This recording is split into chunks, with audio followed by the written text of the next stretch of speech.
get the best photo, bison cooler. So you're gonna be able to pack.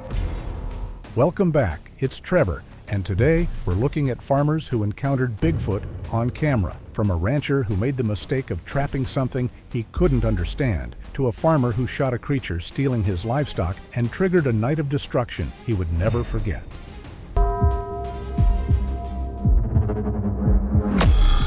It was late March when I first reviewed the trail camera footage that would change everything. In the frame, my pasture fence line appeared normal for exactly 4 seconds. Then, at the far right edge of the screen, a massive silhouette stepped partially into view before immediately retreating back into darkness. The figure stood upright. Its shoulder width exceeded anything I had seen in decades of living on this property. I replayed the footage 17 times that morning, trying to extract any additional detail from the grainy night vision recording. Each viewing confirmed the same disturbing facts.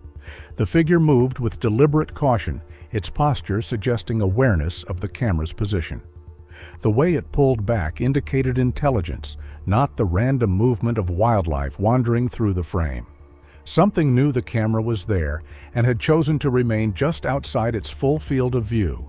The next morning, I found a section of fence along the eastern perimeter bent outward.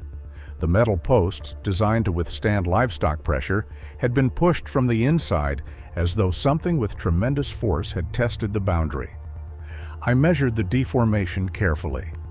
The fence had been displaced approximately 14 inches from its original position. No wires were snapped. No posts were uprooted. Just a deliberate, controlled bend that suggested strength far beyond what any local animal possessed. Black bears in the region typically weighed between 200 and 400 pounds and left claw marks when interacting with structures. This fence showed no scratches, no tears in the wire mesh, no indication of an animal trying to get through a barrier. Instead, it looked like something had simply placed its weight against the fence and pushed, testing the strength of the boundary without any intention of crossing it. But what happened 4 nights later made the fence incident seem like nothing more than a gentle warning. 4 nights after the fence incident, my cattle began acting strangely. Around 9:30 p.m., all 16 heads clustered tightly into the back corner of the pasture, facing outward in a defensive formation I had only seen when coyotes prowled nearby. But there were no coyotes that night, just an unnatural stillness that settled over the property like a held breath. The temperature had dropped to around 54 degrees, typical for early April evenings in this region. The moon was 3 days past full, providing enough ambient light to see shapes and movement across the open pasture. Yet despite the visibility, I could identify nothing that would explain my cattle's behavior. They stood pressed together, their breath forming small clouds in the cool air, their attention fixed on the tree line to the east. Standing on my porch, I listened. The usual chorus of crickets and distant owl calls had gone silent. In 23 years of living on this property, I had learned to read the night sounds. Silence meant a predator. But predators didn't silence an entire forest. Coyotes, bobcats, even the occasional mountain lion reported in the area, none of them created this kind of absolute quiet. The stillness felt wrong, as though every creature within a half-mile radius had simultaneously decided to stop making noise. Then, from somewhere deep in the tree line, roughly 80 yards away, came the sound of footsteps.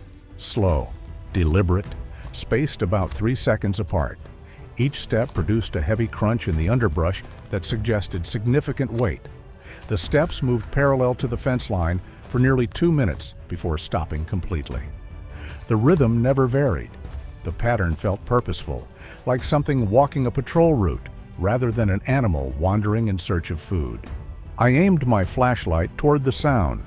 The beam cut through darkness, but revealed nothing except swaying branches and empty space between trees. Whatever had been there was either gone or standing perfectly still beyond the light's reach. I swept the beam back and forth along the tree line for nearly 5 minutes, searching for any reflection of eyes, any movement, any confirmation of what my ears had detected. The light showed only trees and shadows. Morning brought the first physical evidence. In a patch of mud near the cattle's water trough, I found a print. The impression measured roughly 17 inches long and nearly 8 inches across at the widest point. 5 distinct toe marks pressed deep into the soil, each toe showing individual definition that ruled out any kind of boot or artificial print. The depth of the impression suggested a weight far exceeding that of any black bear native to the region. I had seen bear prints before. They showed claw marks extending beyond the toe pads. This print showed no claws. The stride length between prints measured close to 5 feet, indicating something that moved on 2 legs with a gait that no 4-legged animal could replicate. I photographed the print from multiple angles, placing a dollar bill next to it for scale reference. The bill measured 6 inches long. The print dwarfed it. I made a plaster cast, mixing the powder carefully and pouring it into the impression with the precision of someone who understood I might need proof of what I was seeing. While the plaster dried, I walked the fence line looking for additional prints or disturbances. I found 3 more impressions in softer soil near the eastern corner post, all showing the same massive size and bipedal stride pattern. Whatever had walked my property the previous night had weight enough to sink nearly 2 inches into packed earth. I thought finding physical proof would give me some sense of control over the situation. I was wrong. What came next proved that whatever was out there wasn't just passing through, it was studying me. The following week brought a new pattern. On 3 consecutive nights, I woke to the sound of footsteps circling my barn. Not random wandering, but a deliberate, measured pace that suggested purposeful movement. The steps always followed the same route, starting at the northwest corner, moving clockwise around the entire structure, then stopping at the exact point where they began. The rhythm never varied. Heavy step, pause, heavy step, pause. The pattern was so consistent it felt rehearsed, as though whatever was out there had walked that same path many times before. On the second night, I timed the intervals with my watch. Each circuit took roughly 4 minutes, disturbingly consistent for something that was supposed to be wildlife.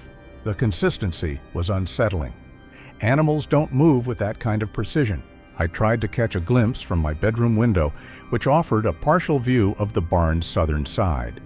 But each time I looked out, the footsteps would pause immediately, as though the creature could sense when it was being observed. The moment I stepped back from the window, the walking would resume. After the 3rd attempt, I gave up and simply listened, mapping the creature's route in my mind by tracking the sound of each footfall against the barn's exterior. The footsteps were heavy enough that I could feel faint vibrations through my house's foundation when the creature passed the closest point to my bedroom. Based on the sound and the slight tremor, the creature was extremely heavy, though I had no way to confirm any specific weight. The only certainty was that nothing in the region's natural wildlife catalog matched what I was hearing. On the 4th morning, I found something that elevated my concern from confusion to genuine unease. A metal feed bin lid, which weighed close to 40 pounds, had been lifted off its container and placed upright against the barn wall. Not knocked over, not dragged. Carefully positioned in a standing position that required both strength and deliberate intention. I examined the bin carefully. The lid showed no dents, no scratch marks, no indication it had been pried or forced.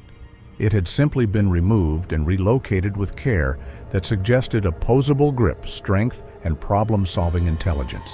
The bin had been stored in the barn, with the lid secured by its own weight and a simple friction fit. Removing it required understanding how the lid worked, not just brute force. Over the next 5 nights, a disturbing pattern emerged. Each morning, I found 3 gates unlatched in the exact same sequence. First, the gate to the chicken coop, then the gate to the equipment shed, then the gate to the back pasture. Never in a different order, never just 1 or 2. Always all 3, always in that specific progression. The latches showed no damage, no scratch marks from claws, no pry marks from tools. They had been lifted cleanly, the way a person would open them, but at times when no person should have been on my property. Whatever was visiting my farm was returning to the same locations night after night, interacting with my property in ways that demonstrated both memory and intention. But then it did something that made all those previous incidents feel like practice runs for what was really coming. On April 19th, while walking the fence line just before sunset, I experienced something that crossed the line from strange to genuinely frightening. As I walked along the tree line bordering my property, every single one of my footsteps was answered by another footstep from within the woods. The mimic matched my rhythm perfectly. When I took 2 quick steps, 2 heavy steps responded. When I stopped, the echo stopped instantly. The evening light was fading quickly, the sun already below the horizon, leaving only the pale glow of twilight filtering through the trees. Visibility extended about 40 yards into the forest before the shadows became too thick to penetrate. Whatever was matching my movements remained just beyond that visible range, hidden in the darkening woods but close enough that I could hear each footfall with perfect clarity. I tested it deliberately. 1 step. The forest answered with 1 step, the sound coming from approximately 30 yards into the trees. 3 steps in quick succession. 3 heavy impacts responded immediately, matching my rhythm with precision that seemed impossible for random coincidence. I stopped and counted to 10. Silence. I took 2 slow steps. 2 slow, heavy steps answered from the same location. I changed my pace, walking in an irregular pattern. 2 quick steps, pause, 1 slow step, pause, 3 quick steps. The mimic matched every variation perfectly, maintaining the same approximate distance while demonstrating an ability to adapt its movement to my changing rhythm. The moment I turned and walked quickly back toward the house, the mimic footsteps stopped completely. Silence returned to the woods. Whatever was out there could move through the tree line without revealing itself, close enough for every step to match mine. The precision didn't feel like wandering, it felt like something paying close attention to me. I invested in additional trail cameras, hoping to finally capture clear footage of whatever was stalking my property. Instead, the cameras seemed to fail at the exact moments something should have triggered them. Footage showed clear recordings of deer, possums, and my own movements during daylight hours. But at night, during the times I heard activity around the barn or near the house, the cameras produced corrupted files at the exact moments the infrared triggers should have activated, leaving blank segments instead of footage. One camera, positioned near the eastern fence line, captured a single frame that made it through uncorrupted. The image showed a blurred shoulder and part of a massive arm reaching past the camera's field of view. The arm appeared covered in dark hair and measured thicker than any human limb. The frame before and after showed nothing but static. Around this same period, my cattle began refusing to graze anywhere near the eastern fence. They would walk to within 20 feet of that boundary and then turn away, choosing to crowd into the western section of the pasture even when fresh grass grew untouched on the eastern side. They were avoiding an area where they sensed danger. I tried to tell myself the worst was over, that maybe the creature was moving on. Then one night it answered me back, and I realized the terror was only beginning. On the night of May 2nd, while standing on my back porch, I heard 2 distinct knocking sounds from deep within the woods. The sounds were sharp and resonant, like wood striking wood with significant force. The knocks came from a location I estimated to be roughly 200 yards into the forest. I had read about tree knocking, about how some researchers believed large primates used the sound to communicate over distance. I had always dismissed such claims as folklore and misidentification, but standing there in the dark, hearing those deliberate impacts echo through the trees, I made a decision that surprised myself. I picked up a thick branch from the woodpile and struck it hard against a fence post. 1 solid knock. Then I waited. The response came within 5 seconds. 3 knocks, rapid succession, from a completely different direction than the original sounds. The new knocks came from somewhere northwest of my position, perhaps 150 yards away. Whatever had answered me had either moved with impossible speed, or there were 2 of them communicating across the darkness. I did not knock again. Some experiments should not be repeated. The morning of May 7th brought one of the most unnerving discoveries of the entire ordeal. I walked out to the pasture to find all 16 cattle arranged in a perfect circle, facing inward, as though they had been deliberately herded into that formation during the night. The circle measured approximately 20 feet in diameter. Each animal stood calm and uninjured, but the positioning was precise in a way that natural animal behavior does not produce. The fencing showed no breaks. No gates had been opened. Whatever had arranged my livestock into that circle had done so without causing panic, injury, or any attempt to harm them. The display seemed designed not to predate, but to demonstrate capability, to show that it could control my animals any time it chose to. What happened 3 days later proved it could get even closer than I ever imagined. May 10th marked the first time I saw the creature at close range. I was checking the water trough near the barn around 8:30 p.m., just after sunset. The shadows were thick, but not yet completely dark. As I bent down to inspect the valve, I felt the sudden, instinctive sensation of being watched. I straightened slowly and turned my head toward the equipment area. There, standing directly behind my tractor roughly 25 feet away, was a massive upright figure. Even in the dim light, the size was unmistakable. The silhouette stood at least 8 feet tall, with shoulders that extended far beyond human proportions. The head appeared slightly conical, sitting atop a thick neck with almost no visible separation. For 3 seconds, neither the creature nor I moved. Then, without any sound of effort or hurry, it took one enormous step backward and disappeared into the darkness beyond the barn. No running, no crashing through brush. Just a single controlled movement that carried it out of sight with unnatural silence. I stood frozen, my heart hammering in my chest. I had finally seen it clearly enough to know that whatever was stalking my farm was not a bear, not a person, and not anything I could report to authorities without being dismissed outright. But seeing it from 25 feet away was nothing compared to what it did next, when it marked my home as its territory. The scratches appeared on 3 trees surrounding my house at roughly equal distances. The marks ran from about 7 feet off the ground down to roughly 5 feet, carved in parallel lines that looked like they had been made by something dragging downward with significant pressure. The edges of the scratches were smooth, not jagged, like claw marks would be. They appeared almost burnished, as though made by something scraping with controlled force rather than tearing. The 3 trees formed a rough triangle with my house at the center, suggesting the marks were intentional boundary indicators rather than random damage. Whatever had made them wanted me to know my house was now inside a defined perimeter. The question that kept me awake that night was simple and terrifying. Was I inside a territory or inside a trap? I got my answer 3 nights later when it climbed onto my porch for the first time. At 3:17 a.m. on May 15th, I woke to the sound of my porch boards creaking under extreme weight. My front porch was built from oak planks over solid joists, designed to support furniture and foot traffic without noise. Yet each step produced a deep groan that indicated something far heavier than any person was moving across the wood. The footsteps moved slowly from left to right, pausing every few seconds as though the creature was testing each board before committing its full weight.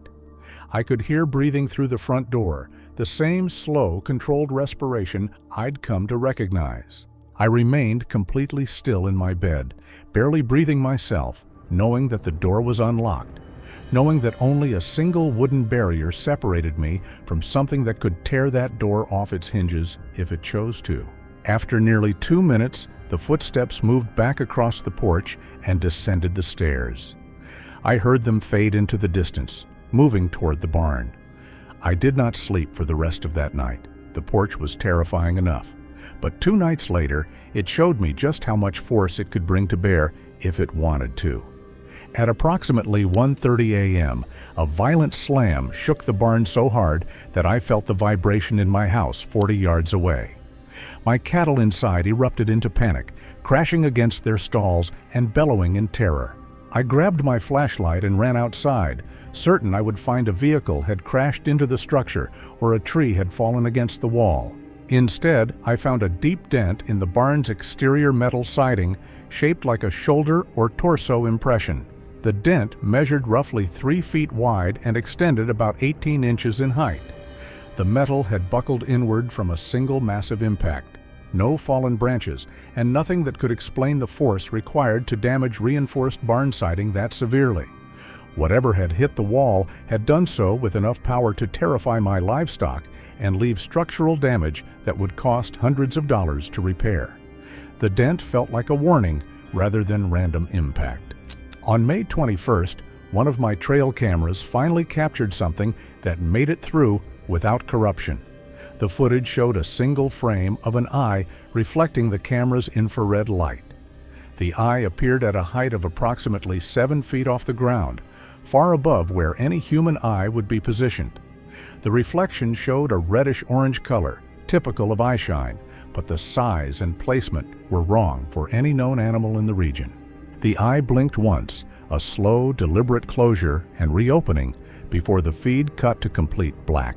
The timestamp showed 11:43 p.m. The camera had been positioned facing a trail that led from the woods toward the barn, meaning whatever had triggered it had been approaching the property when the image was captured. I reviewed the frame dozens of times, zooming in on every detail. The eye showed awareness, not the blank stare of a startled animal. It appeared to be looking directly at the camera, as though the creature knew exactly where the device was positioned and had chosen to stare into it before cutting the feed. Then it began circling my house at night, and I realized it was no longer content to just watch from a distance. On May 24th, I discovered footprints that circled my entire house for the first time. The tracks formed a complete loop around the foundation, pressed into soft soil and patches of remaining mud from recent rain.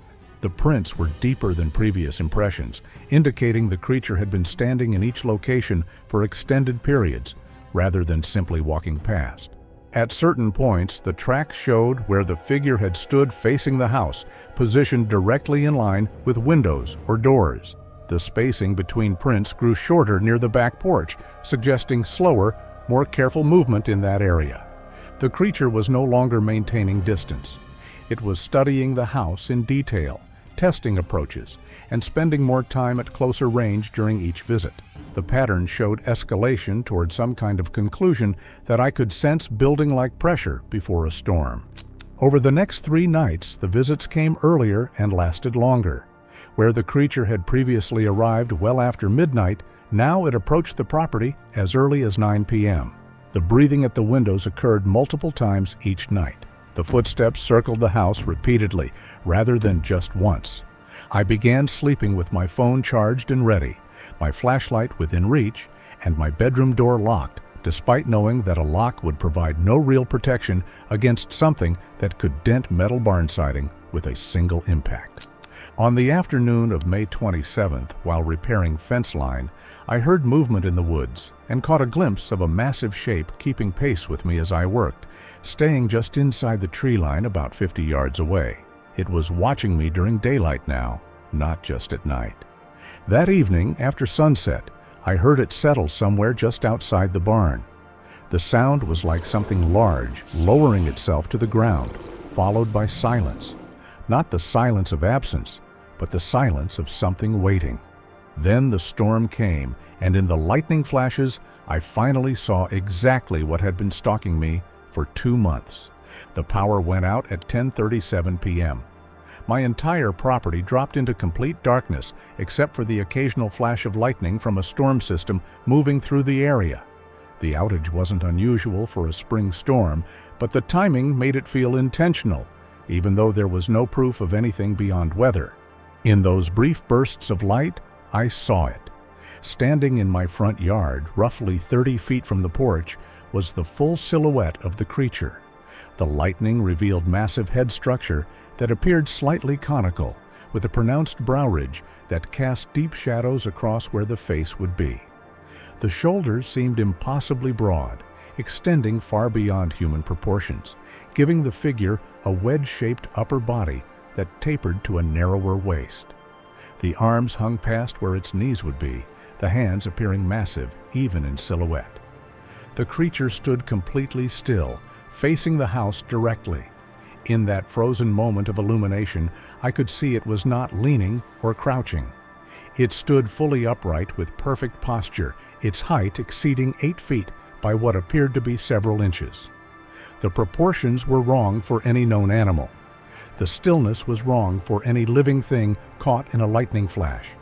Most creatures startled by sudden light would flinch or react. This one simply stood, as though it had been waiting in that exact position for me to see it. Another flash of lightning 3 seconds later. It had moved 10 feet closer. No sound of footsteps. No visible motion between the darkness and the light. Just a position shift that occurred between moments of illumination, as though the creature could cross distance during the blackness without disturbing the ground or making any audible approach.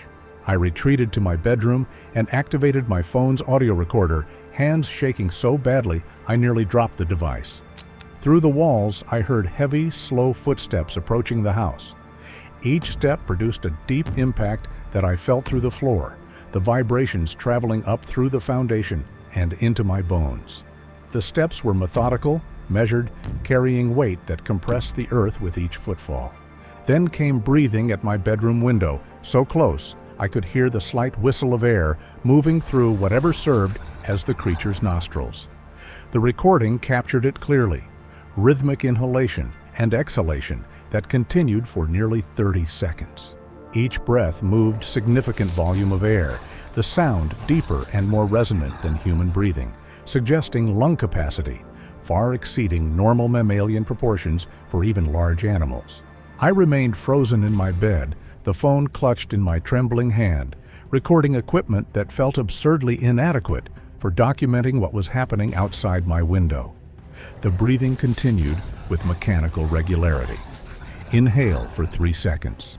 Exhale for 4. Inhale for 3. Exhale for 4. The creature was not exerting itself. It was not agitated. It was simply standing at my window, breathing calmly while I cowered inside. Then came a sound that turned my blood to ice. A low vocalization, not quite a growl, but deeper than any human voice could produce, that resonated through the walls like a subsonic vibration. The sound lasted approximately 4 seconds before fading into a final, long exhale. The vocalization felt intentional, directed, as though the creature was announcing its presence in a way that required acknowledgement. The recording captured everything: the breathing, the vocalization, the exhale, and then the sound of footsteps moving away from the house. I listened until I could no longer hear anything except my own breathing and the sound of rain beginning to fall. When the sun came up, I made a decision. I walked into those woods following the trail where I'd seen the creature disappear. I don't know what I hoped to find. Answers, maybe. Proof that would make someone believe me. Or maybe I just needed to face whatever was out there on my own terms instead of waiting for it to come back to my window one more time. I followed tracks that led deeper into the forest, past the creek bed where the ground turned soft and muddy. The prints were fresh, enormous, pressed deep into the earth. I kept walking, following them further than I should have, until I reached a clearing I'd never seen before, despite living on this land for over 2 decades. That's when I heard the footsteps behind me, heavy, deliberate, the same rhythm I'd come to know over the past 2 months. I turned around, and there it stood at the edge of the clearing, fully visible in the morning light for the first time. It was bigger than I'd even imagined. The face showed intelligence in the eyes, something that looked almost human, but fundamentally wasn't. We stared at each other for what felt like an eternity, but was probably only seconds. Then it took a step toward me. I don't remember what happened after that.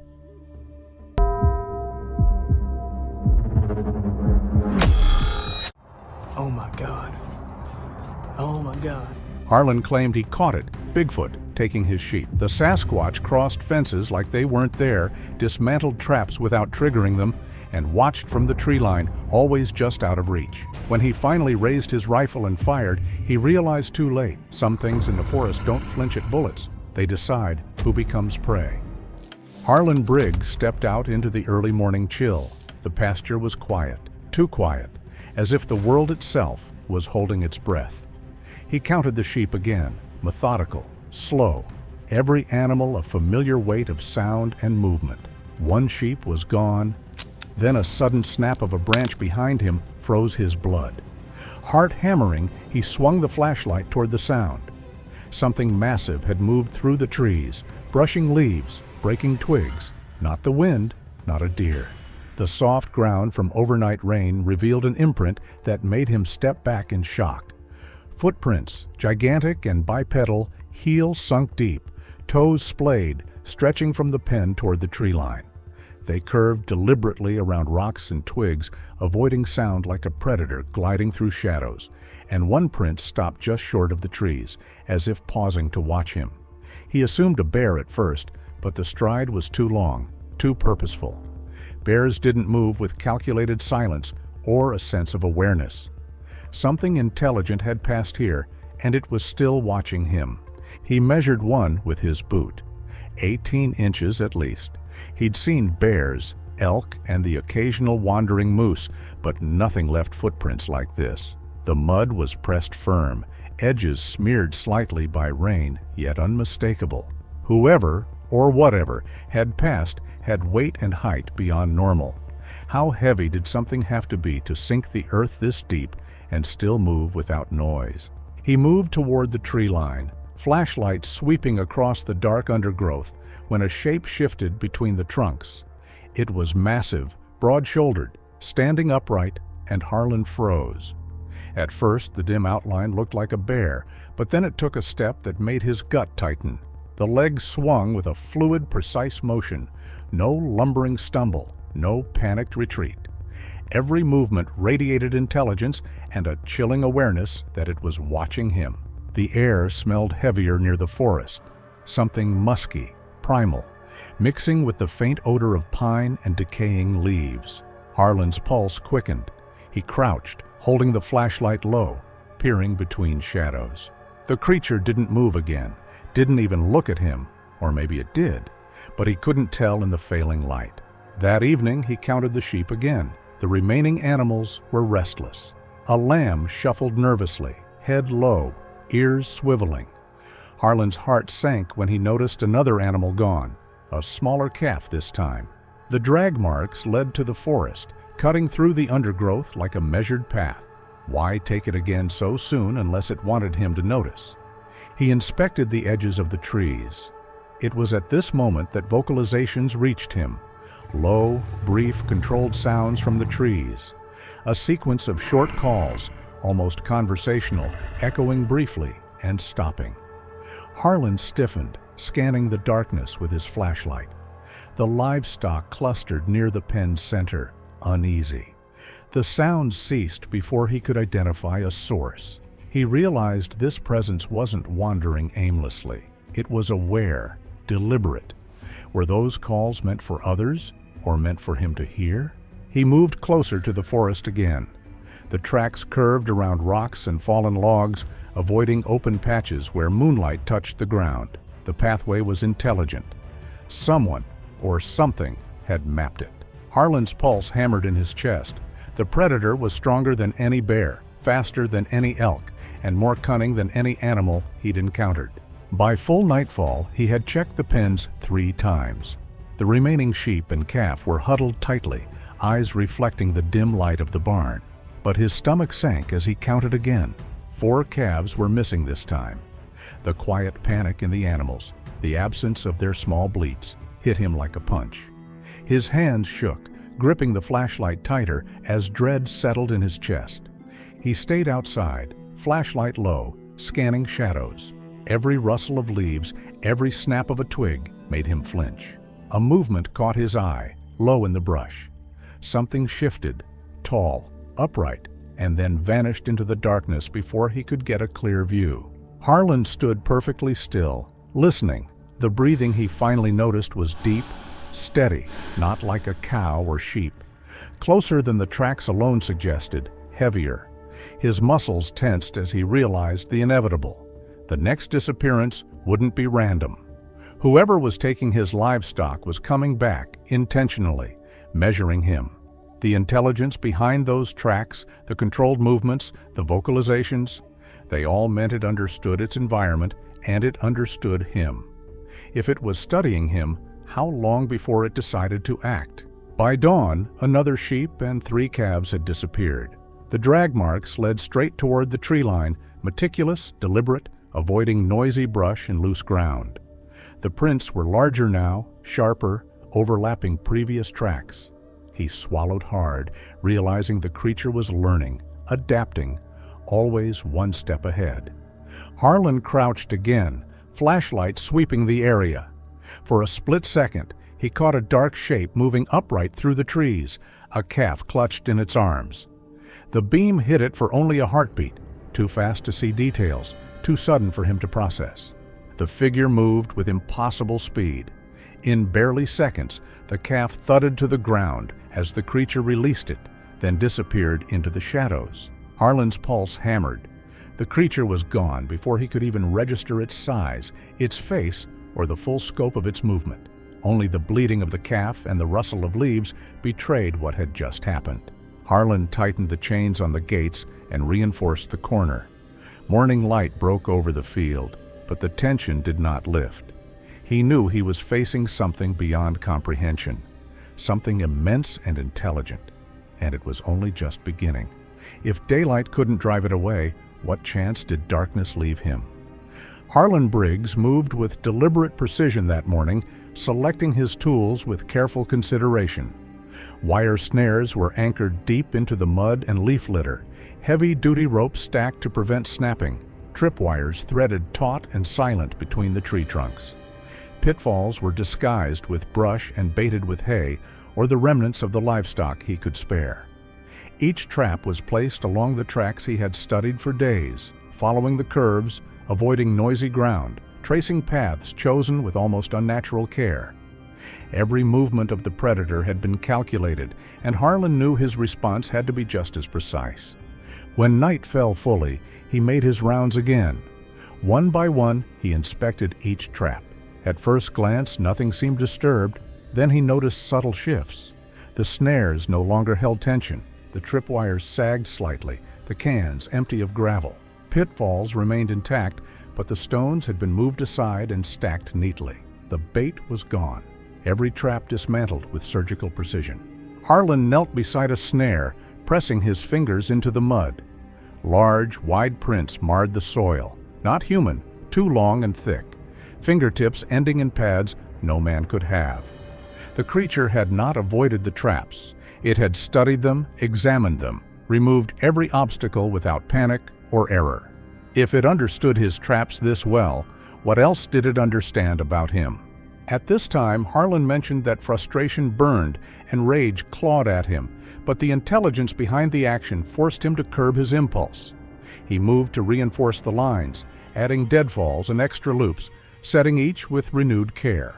By the time the last trap was in place, night had deepened and the forest pressed in, shadows folding into darkness. Every sense screamed alert. He knew it was coming. He settled near the barn, rifle across his lap, flashlight low but sweeping the forest edge. The air smelled of wet earth, moss, and the faint trace of something musky that had lingered since morning. Was he guarding the livestock, or had he already become the focal point of the hunt? After an hour, the same footfalls approached. Nothing was visible yet, but he could feel the pressure of a presence brushing at the edge of his perception. Another hour passed when rocks started falling on the ground near the traps, dislodging leaves and spraying mud, but none triggered the mechanisms. Harlan flinched each time, swinging the flashlight toward the source, but finding nothing. Then the vocalizations returned. A brief whoop, a sequence of clicks, then silence. He could almost feel the creature assessing him, evaluating how he responded to each sound, each visual cue. Was this a warning meant to drive him away, or an invitation to escalate? Harlan stayed awake all night. He moved only when necessary, adjusting the flashlight or rifle. Every time he thought he saw movement, his heart leapt, pulse screaming in his ears. Rocks struck closer now, but not aimed to hit, only to test and provoke. How long could he endure being measured like prey before he made a fatal mistake? By first light, he checked the traps again. The snares lay open, wires untwisted. Tripwires were slack, cans empty, stones removed and stacked deliberately. The pitfalls remained untouched, and their bait was gone. This time, he didn't bother with traps anymore. Instead, he spent the day preparing for a direct confrontation. He cleaned the rifle, loaded extra magazines, positioned himself where he had clear sight lines across the pasture. If the Sasquatch returned tonight, he would not hesitate. There would be no more circling, no more silent assessments in the dark. Whatever this had been, warning, test, or claim, he understood now that it was over. One way or another, he would end it. But was resolve enough against something that had already outthought him? Dusk came slowly, the light fading in gradual stages that turned the forest from green to gray to black. He sat on the porch with the rifle across his knees, watching the tree line. The floodlights came on automatically as darkness settled, illuminating the pasture in harsh white light. Beyond their reach, the forest was a wall of shadow. The cattle were restless, moving in tight circles near the barn, refusing to settle. He watched them carefully, knowing their behavior would signal the creature's approach before he saw anything himself. They had better instincts than he did. They knew when something was wrong. Around midnight, the animals suddenly bunched together, pressing against the barn wall. Their heads turned toward the northeast corner of the pasture, ears forward, bodies tense. He stood slowly, rifle ready, and followed their gaze. What had drawn every instinct in the pasture to a single point? Movement crossed the edge of the field. The floodlight caught it fully. No shadows, no obscured angles, just clear illumination of something that shouldn't exist. He aimed the rifle toward the tree line, flashlight scanning, and then he saw it. A massive shape detached from the tree line, moving upright, long limbs swinging with controlled force. Its chest was broad, muscled, torso thick and heavy, shoulders knotted like cables of rope. Fur dark and matted clung to it, streaked with mud. It was enormous, nearly 10 feet tall. Its arms hung low, fingers long, the hands capable of crushing objects with ease. Eyes glimmered faintly, intelligent and calculating, fixed directly on him. Was he being sized up as a threat, or as a problem to be removed? Harlan's breath caught as he realized that the creature looked similar to those Bigfoot sightings. The rifle felt suddenly insufficient, yet he raised it anyway. The creature froze for a heartbeat, almost as if it were studying him. Then it sidestepped trees, maneuvered through underbrush, maintaining a clear view of the livestock pens, aware of every obstacle. Harlan fired the rifle. The gun cracked through the morning mist. Fur burst where the bullet struck, dark hairs spraying into the light. The Sasquatch recoiled slightly, shifting behind a large pine with fluid agility, but it did not fall. Its roar followed, vibrating through the forest. He said that it didn't sound like a scream of pain. It felt more like a warning or a demonstration of power. What kind of creature absorbed gunfire and answered with authority instead of fear? Harlan fired again, stepping forward, heart pounding. Adrenaline consumed him, sharpening his focus. But the Sasquatch didn't flee. Instead, it moved with purpose, not panic. Branches snapped as it maneuvered between trees, dodging with unnatural precision. It lifted rocks from the ground and threw with deadly accuracy, impacting close enough to unbalance Harlan, but never hitting directly. Each movement was intentional, a test of his reactions. Adrenaline surged through Harlan, overriding fear, overriding reason. He had hit it twice. It was wounded, it was running. Every instinct told him to let it go, to stay in the light, to be grateful it was leaving. But something else drove him forward. Anger, frustration, the need to finish what had been started. He grabbed the flashlight and ran toward the forest, rifle ready, following the sound of the creature's retreat. The floodlights faded behind him as he crossed into the trees, darkness closing around him like water. His flashlight beam cut through the shadows, illuminating tree trunks and undergrowth in narrow slices of visibility. How far could light carry him once he abandoned safety? He could hear the creature ahead, heavy footsteps crashing through the forest, moving fast but not panicked. He followed, pushing through branches, stumbling over roots, his breath coming hard and fast. The sound of his own movement filled his ears, making it difficult to track the creature's position. He tried to track it with the flashlight, but its agility through the dense forest made it vanish at moments, only to reappear seconds later in a new position. Every motion seemed designed to provoke, to intimidate, to assert dominance without immediate attack. Harlan ducked behind a tree as another rock slammed into the ground near his feet.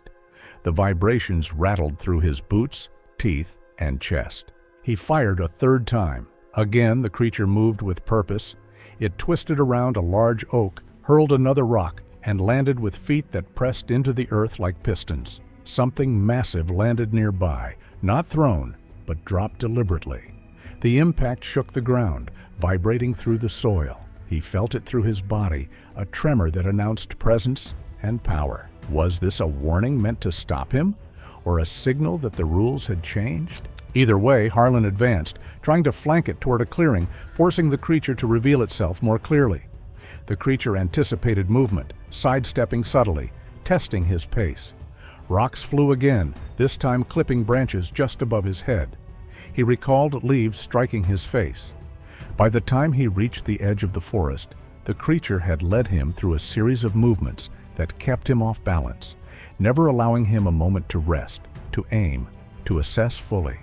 Rocks thrown with calculated force struck near his shoulder and chest, jolting him, leaving bruises and small cuts.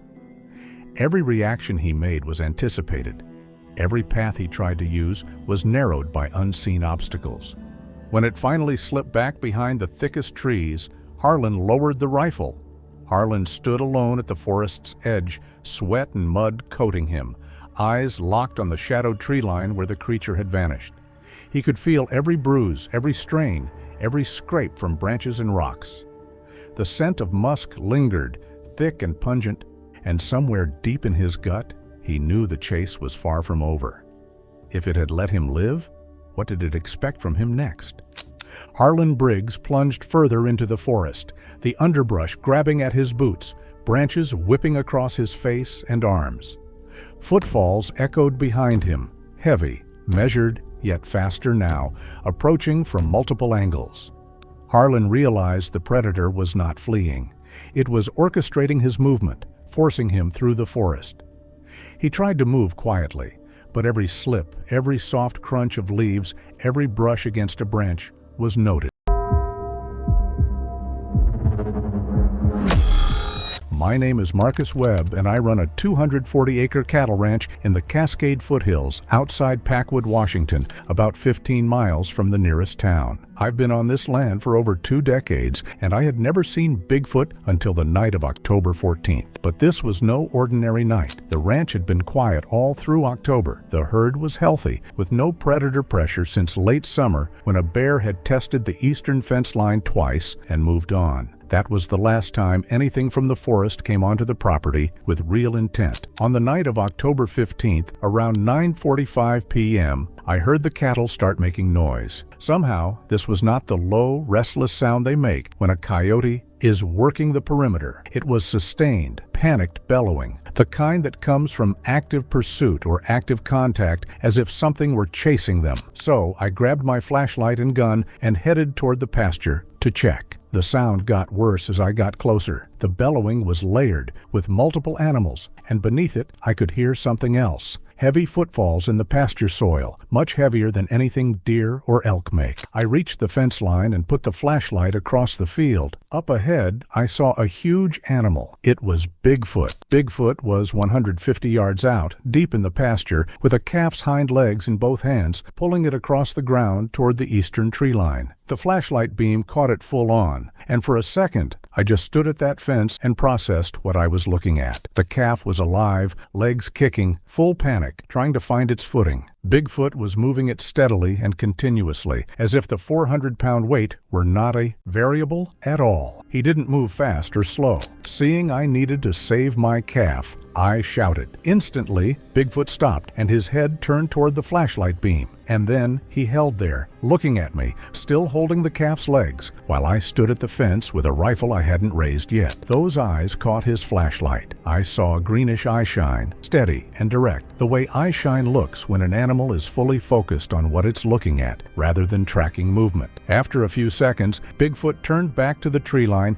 and kept dragging the calf. This time, though, I raised my gun. At first, I fired a warning shot into the air, and just so you know, a .308 is not a quiet rifle. The shot cracked across the pasture and echoed off both tree lines, and everything in the field went still for a beat, including Bigfoot. This caused Bigfoot to release the calf, but now he was standing to full height. I want to put a number to what full height looked like from 150 yards with a flashlight. Still, the honest answer is that the numbers I came up with in that moment, 8 feet, 8.5, feel inadequate now that I've had years to think about what I was actually seeing relative to the fence posts behind it. The top of my fence posts sits at 5 feet. Bigfoot's shoulders were well above them by a margin. Whatever the measurement was, it did not belong in a Pacific Northwest cattle pasture. Then Bigfoot screamed, a deep roar that started low and built and then sustained for about 4 seconds. I felt it even from 150 yards, not the sound itself, but the pressure behind it, the low frequency that bypasses your ears and registers somewhere in the body instead. The cattle that were still upright pressed against the far fence. A group of them that had been milling along the south side went still and stayed still. Then Bigfoot reached back down, picked up the calf's legs, and walked the remaining distance to the tree line, where it disappeared into the forest. Apparently, my warning shot had accomplished nothing except confirming that I was there.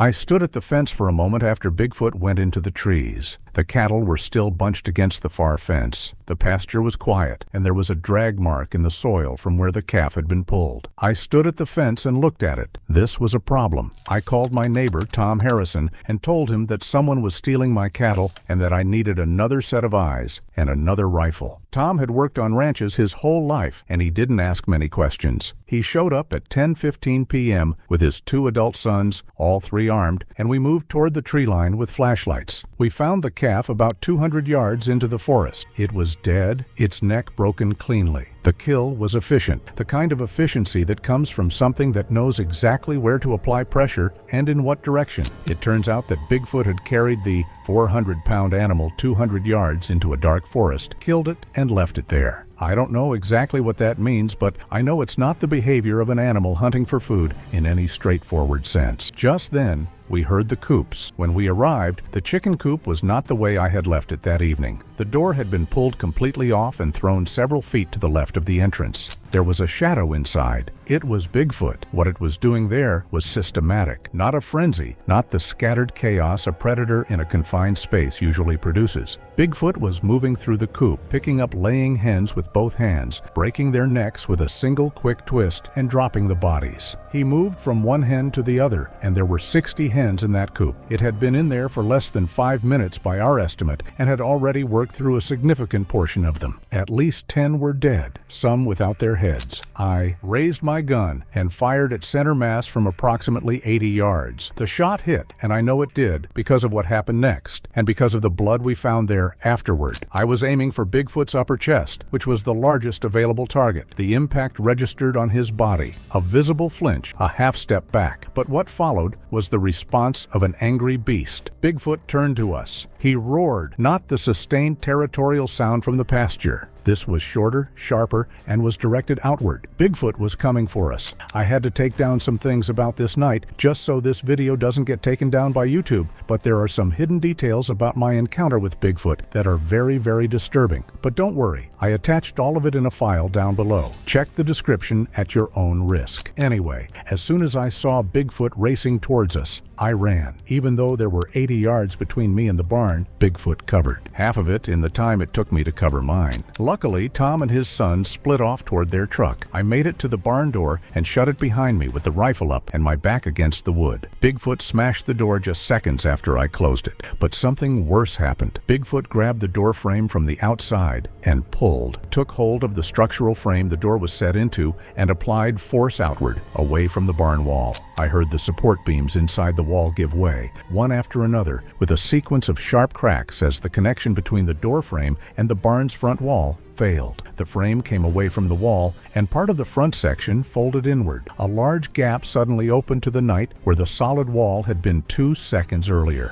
Bigfoot didn't enter through the gap, though. Instead, he moved along the exterior, grabbing boards and pulling them outward. Each pull took a section of the front wall siding with it. Some boards splintered, some came away in longer pieces, and some took framing nails with them as they went. It was pulling the barn apart from the outside, moving laterally across the front face, board by board. Bigfoot was destroying everything. I went out the back door and ran for the house. Behind me, the demolition continued. 2 roof sections came down while I was running. I could hear the crash of interior beams hitting the floor, the sound of corrugated roof panels coming off their supports. By the time I reached the house and looked back through the window, the front third of the barn structure was open, and Bigfoot was still working along the remaining wall section, still pulling. At 11:03 p.m., Bigfoot left the barn and moved back to the cattle pasture. There were 3 young steers in the near section of the pasture, each between 600 and 800 pounds. I watched from the house window. Bigfoot was on a crazy rampage. The first steer didn't make it 10 yards before. Bigfoot caught it by the neck and put it down with the same efficiency it had used on the calf. The movement took maybe 2 seconds from contact to the animal being on the ground. I have watched livestock die from predator attacks, even from bears and tigers, but none of them looked like that. The speed was one thing, the precision was another, and there was a lot of blood. The second steer had a better angle and got more distance across the field before Bigfoot closed the gap. Even with how fast it was, this wasn't a chase that lasted more than a few seconds. Soon, Bigfoot had the animal's hind legs, pulled it down, and stomped on the skull. The steer did not move after that. The third steer made it the farthest. I watched it reach the far side of the pasture, the full 300 yards of open ground, before Bigfoot caught it. But what happened next really caught me off guard. Bigfoot grabbed the animal around the torso, a 730-pound steer, and lifted it completely off the ground. PD carried it approximately 30 feet of open pasture while the animal was still struggling, hooves off the ground. Then Bigfoot threw it into the fence line. The fence posts on that section were treated 6x6 timber. 6 of them snapped. The last steer died on impact. Even with the rifle in my hand, I couldn't do anything. I just provoked Bigfoot, and I had to bear the consequences. Just then, Bigfoot moved to the equipment shed. My shed housed 2 tractors, my ATV, and a full set of farm implements, along with tool storage. The rolling door on the front is an industrial gauge mounted on a heavy-duty overhead track. Even with the weight, I had just one question in mind. Could Bigfoot break in? Bigfoot grabbed the bottom of the door and hanked it upward off its track in one motion. The track produced a sound that carried clearly across the property, even from the house. Then, Bigfoot went inside. What I heard over the next several minutes, the crash of the ATV overturning on the concrete floor. The progressive sound of metal shelving units pulling down and hitting the floor in sequence, one after another, spaced by about 4 seconds each as it worked its way along the wall. Individual tools scattering, the high metallic ring of wrenches and sockets hitting concrete, and 2 separate heavy impacts I couldn't immediately identify. I identified them the next morning. Both were from the tractor's front loader assembly, struck hard enough to crack the metal housing in 2 places. A front loader assembly on that model weighs approximately 800 pounds and is not a component that cracks from incidental contact. The shed went quiet for about 30 seconds. Then Bigfoot came back out. It was carrying one of my 55-gallon diesel drums. Full, that drum weighs close to 400 pounds. It was carrying it overhead in both hands, moving with it across the open ground toward the smaller barn. And the way it moved with that weight was the same deliberate, unhurried pace it had used all night, not straining and not adjusting its gait to compensate for the load. Moving with 400 pounds overhead, the way you'd carry something you weren't bothering to think about. It threw the drum, 20 feet of open ground between where it was standing and the barn's near wall, and the drum went through the siding and into the interior space beyond it. The diesel soaked into the barn floor and ran down through the boards. By some specific luck I still think about, nothing ignited. If it had, that night would have ended differently in ways I don't want to calculate. At 11:26 p.m., Bigfoot went back to the chicken coops. There are 3 coops on my property. The largest was the one it had already hit. The second and third were smaller wooden structures on the south side of the barn complex, 20 hens each. Solid construction, but not designed to stop what was out there. It went through all 3. The methodology on the second and third was faster than the first. No digger ripping this time, just the wall. Bigfoot put both hands on the near wall of each structure and pushed inward, collapsing the frame in a single motion, then worked through the interior. Some birds got out into the dark, most didn't. In less than 10 minutes, it killed everything it could catch across all 3 coops. The count the next morning was 51 chickens dead. Some of those I had raised from chicks. Tom and his sons had repositioned the truck toward the driveway by then, headlights on, filming on their phones. Bigfoot saw the headlights. It charged the truck from about 100 yards. Tom told me later that the speedometer was at 35 miles per hour before they hit the paved road. Bigfoot ran approximately 50 yards in pursuit before stopping, and by Tom's account from the rearview mirror, it was not the truck getting far enough away. What stopped it was a decision. It pulled up at a specific point, planted, and stood there while the truck continued accelerating away. It stood in my driveway and roared for nearly 6 seconds. I heard it from inside the house with the windows shut. The sound was different from the ones earlier in the night, longer, louder, with a quality I can only call declarative. Not a threat aimed at something specific, not the sharp, directed roar it had produced when I shot it.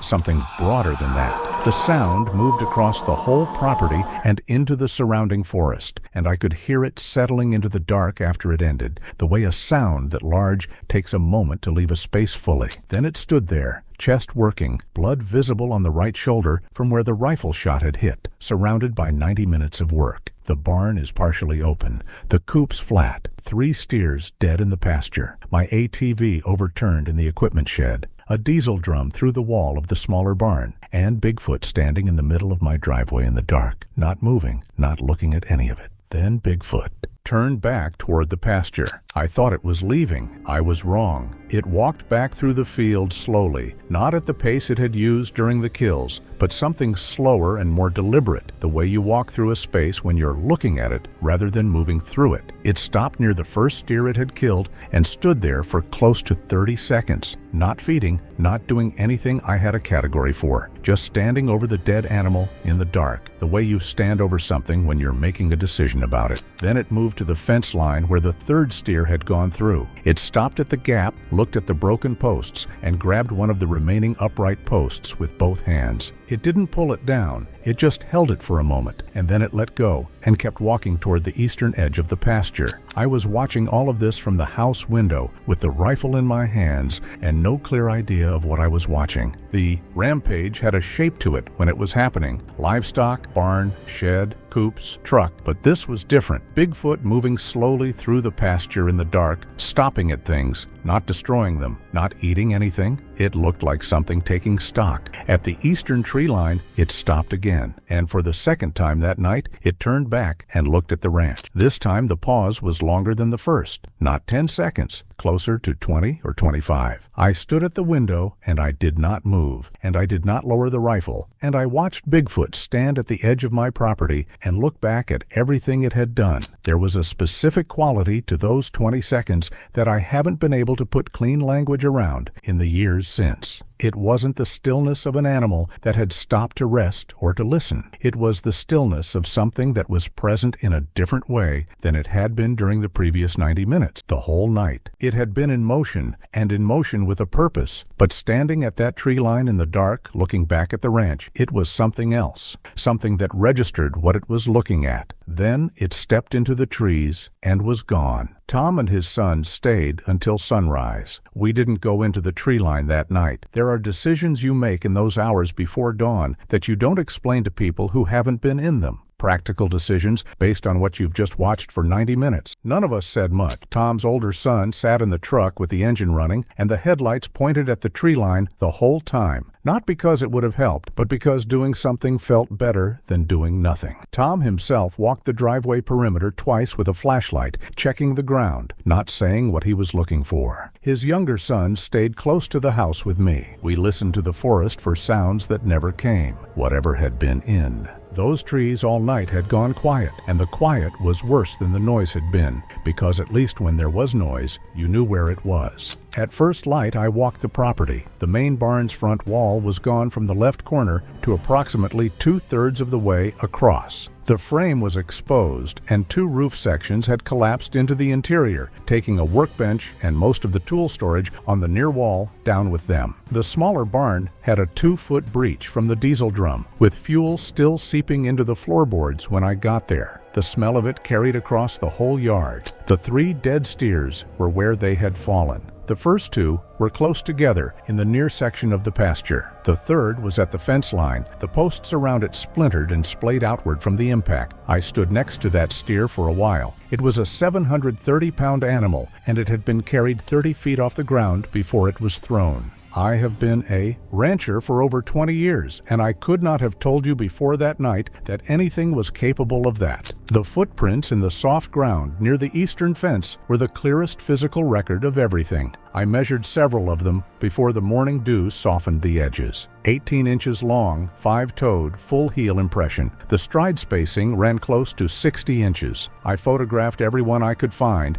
and I documented the drag mark from the calf, which was still visible running from the center of the pasture to the tree line, a wide compressed channel in the grass that the overnight damp hadn't closed over yet. I stood at the tree line for a long time, not going in, just standing at the edge of it, looking at where the drag mark ended and the forest started, thinking about the 200 yards of dark between that point and where we had found the calf the night before.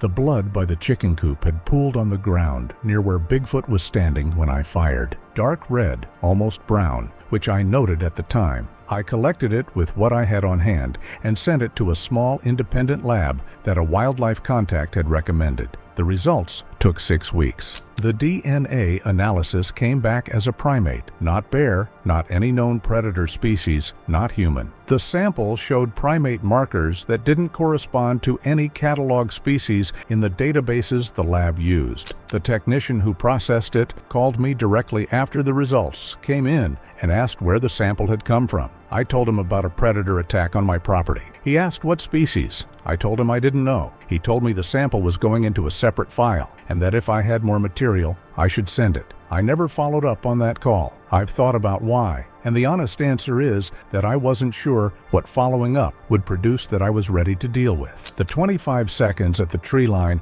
after Bigfoot had walked back through the pasture, after it had stood over the dead steer, after it had held that fence post and let it go. That second look was longer than the first, and it happened after everything was already finished. There was no functional reason for it. The night was over, and my ranch had been torn apart. I was in the house, and Tom was in the driveway, and neither of us was a threat anymore. And Bigfoot stood at the edge of that tree line for 25 seconds and looked back anyway. I don't know what that means. I know it happened, and I know that something capable of carrying a 730-pound steer and throwing it through a fence is also capable of standing at a tree line for 25 seconds and looking back at a ranch in the dark for reasons I cannot explain using anything I know about animal behavior. In total, Bigfoot killed 51 chickens, 3 steers, and 1 calf. It caused $85,000 in structural damage and left a set of DNA results sitting in a file at an independent lab. Whatever walked out of my tree line that night, it came back. Not that night,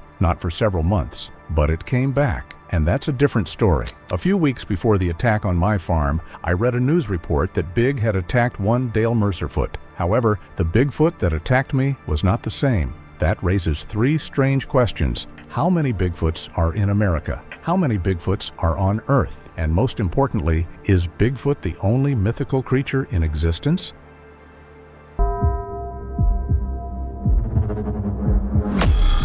My name is Idris Alcott. I ran search and rescue operations in western Appalachia for 19 years, and in that time I learned that mountains keep secrets the way small towns do, quietly, collectively, and for a very long time. This particular mountain has been keeping one since October 2016, and I was there when it started. Two things happened in the last 60 days that made staying quiet impossible. The first is that someone is writing a book about Levi Dalton's disappearance. I have seen the outline. It is wrong in ways that will hurt his father, and it names conclusions that the evidence does not support and leaves out the evidence that does. Thomas Dalton has been through enough, and he does not deserve to have his son's story told badly by someone who was never on that mountain. The second thing is that 3 weeks ago, a 17-year-old boy went missing on the same mountain, same month, same terrain. I knew before I picked up the phone what they were going to tell me, and I knew what it meant. I have photographs, audio recordings, physical evidence, and a trail camera card that shows exactly what followed Levi Dalton into those woods that day. Every official body I took it to refused to engage with it. But there is a 15-year-old boy who never came home, and now possibly a 17-year-old one, and I am done letting people call this an unsolved disappearance when I know it was something else entirely. I found terrifying evidence on that mountain that proves a Sasquatch took Levi Dalton, and I should have said that 7 years ago. The call came in at 5:17 p.m., a father reporting his 15-year-old son overdue from a solo hunt on the mountain. I had taken that kind of call before. A kid loses track of time, pushes too far in, gets turned around on the way back. 9 times out of 10, they walk out on their own before we even get the team together. I drove to the trailhead with 4 of my people and got there around 6. Thomas Dalton was standing at the tree line in the same clothes he had been wearing all day, still holding his phone, looking at the mountain like he could see something the rest of us could not. I have been to a lot of trailheads with a lot of families, and I can usually read within the first few minutes whether a case is going to be a long night or something worse. I looked at Thomas Dalton standing at that tree line, and I did not get the feeling it was going to be a long night. I got the feeling it was going to be something worse. Thomas Dalton asked me 2 questions while we stood at that trailhead waiting for the rest of the team to arrive. The first was how long we had before dark. The second was whether I thought his son was still on the mountain. I told him we had about 40 minutes of usable light and that yes, I believed Levi was still up there. That second answer was honest when I gave it. By the end of the week, I was not so sure. While we waited, Thomas told me one thing about Levi that I have never been able to put down. He said Levi had been drawing that hunting map for 2 years, adding to it every time they went up together, marking the spots where the deer moved, the places where the light came through the trees right at dawn. He said Levi treated that map like it was something worth keeping. Thomas found out later that Levi had taken it with him that morning without telling anyone. He wanted to add to it on his first solo hunt. That is the detail that has stayed with me longer than any piece of evidence I found on that mountain. We went up that night with flashlights and found his boot print in the mud about 1.5 miles in. Then a candy wrapper. Then his water bottle sitting upright against a rock at just past the 2-mile mark like he had set it down carefully and meant to come back for it. That bothered me more than if we'd found it smashed. After the water bottle, there was nothing. The trail gave us no additional prints, no dropped gear, and no indication that a 15-year-old boy had kept moving through that terrain at all. We pushed until 2 in the morning and came back down with nothing to show Thomas Dalton, except that his son had made it at least 2 miles in, and then the mountain had stopped talking. It did not make sense for a 15-year-old kid to simply stop leaving signs. There is a specific kind of quiet that a mountain has when something is wrong on it, and that mountain had it from the moment we stepped onto the trail. My team felt it too. Nobody said anything about it that night, but I could tell by the way they were moving that they felt it. Search teams get quiet when they're tired. This was different. I know it because by the second hour, nobody was talking like we were trying to find a missing kid anymore. The tracking team arrived on day 2 with 6 dogs. The handler had 22 years of search and rescue behind her and was the best in the region. I had worked with her before and I trusted her reads completely. The dogs picked up Levi's trail from the trailhead and pushed past where we had stopped the night before, past the water bottle, past the 2-mile mark, further up the mountain than my team had reached. I was maybe 30 yards behind the lead dog when they stopped. All 6 of them stopped at the same point at the same time. 3 of them refused to move forward at all, and the other 3 tried and turned back within a few steps. The handler looked at me, and I looked at her, and neither of us said anything because there was nothing useful to say. In 19 years of search and rescue, I had never seen a full team shut down like that at a single location. There was nothing visible on that trail that should have caused that kind of response in 6 trained animals. She filed it as an extreme fear response, cause undetermined. I signed off on that because at the time, I did not have a better answer. What I did have was the feeling that the dogs knew exactly what was up that mountain and had made a decision that the humans around them were not equipped to make for themselves. That was the moment the search stopped feeling professional and started feeling personal. I had seen fear in search teams before, but never in the dogs. That changed something in me immediately. I left the dogs at the marker and went up alone. I pushed past the 1.8-mile marker alone and worked my way up toward the tree line above it. The terrain got steeper, the trees denser, the light already going flat by the time I reached the upper edge of the tree line. What I found there was not in any search report I filed that day. 4 trees immediately surrounding a small clearing had their bark stripped at a consistent height, roughly 8 feet off the ground. Something had done this deliberately, and whatever did it was tall enough to reach 8 feet without much effort. I stood next to one of the trees and looked up at the stripped section and then looked at the clearing and understood that whatever had done this had been standing there recently. The wood under the stripped bark was still pale and damp. Whatever did it had not been gone long. I photographed everything and went back down. I did not radio it in. I remember looking into that tree line and realizing none of us wanted to find out what was standing up there. On day 3, I started talking to people who lived near the base of that mountain, people who had grown up in the shadow of it and knew it the way you know something you have lived next to your whole life. Every conversation followed the same pattern. I would ask if they had noticed anything unusual on the mountain, and they would go quiet for a moment before answering. It was the quiet of someone deciding how much to say. An old man who had lived on the county road below the mountain. His entire life told me there was a name for what lived up there that his grandfather had used, and his grandfather's father before that. He said everyone in that county knew you did not go up that mountain alone in October. He said it like it has always been true and never needed explaining until someone from outside comes asking. I asked him why October specifically. He looked at me for a moment like he was deciding whether I was worth the full answer. Then he said that October was when it got territorial, and that territorial was putting it mildly. He said his grandfather had a word for what it did to things that wandered into its range that month, and that the word did not translate well into anything I would want to hear. I went back to the search base, and the word territorial stayed with me the rest of that night. He was not the only one who said it. A woman who ran a small farm at the base of the mountain told me her husband went up there one October and came back the same day without his gear and never explained why and never went back. A retired logger who had worked the lower slopes in the 80s told me the crews used to joke about what lived up on the upper ridge until one October when 2 of them heard something moving through the tree line above camp that was large enough to shake the ground, and nobody joked about it after that. Every person I talked to knew. Nobody wanted to say it out loud, but they all knew something was wrong with that mountain. On day 4, one of my team radioed in from the upper mountain. Prints in the dried creek mud 2 miles above the marker. I went up myself, 18 inches long, 5 toes, pressed so deep into the ground that whatever made them was carrying serious weight on each foot. My own boot next to one looked like a child's shoe. The stride length told me whatever made these prints had legs built for covering ground fast on steep terrain. 19 years in these mountains, and nothing had ever left a print like that in front of me. I stood there in that creek bed, staring at those prints, and realizing there was no normal explanation left anymore. Further up from the prints, maybe a quarter mile, we found a cluster of trees with their trunks snapped at about 15 feet off the ground. 4 of them in a rough line, all broken at the same height, the wood at the break still pale and fresh.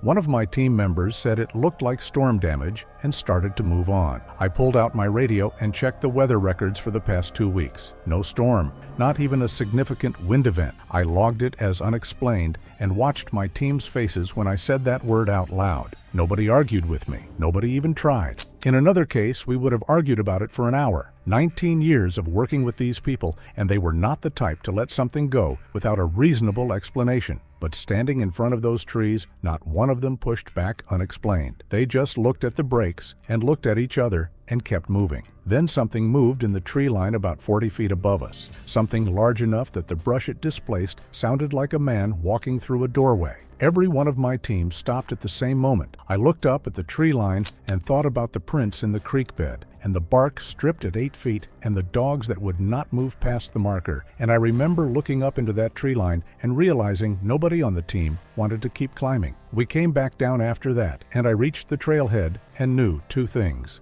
The search was ending, and deep down, I already knew Levi Dalton was never walking back down that mountain. A property owner on the north side of the mountain called the search base while we were still running active searches. He had a trail camera running on October 9th, mounted on a game trail along the upper north face, about 3 miles from where we found the water bottle. He handed me the SD card at his door and told me he did not want to watch it with me. He did not explain why, and I did not ask.